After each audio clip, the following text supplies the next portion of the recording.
Very good morning to all. I hope you all are well at your home. In our today's class, we will start question number 1. Read the following passage and answer the questions. Question number first is, why did the magician thank the fir tree?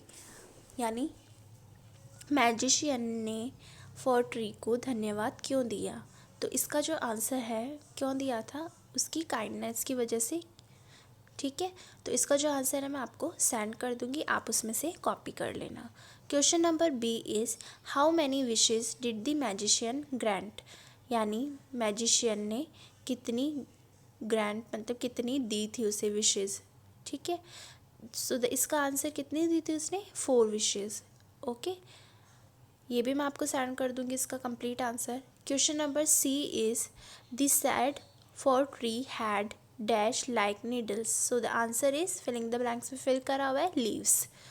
Question number D, find a word from the passage which has mean as the word unhappy. Unhappy का मतलब भी क्या होता है? दुखी, और sad का मतलब भी क्या होता है? दुखी। हमें इसमें से यहाँ पे थर्ड लाइन में अनहैप्पी का सैड जो गिवन है इसमें पैसेज में, वो इसका आंसर होगा।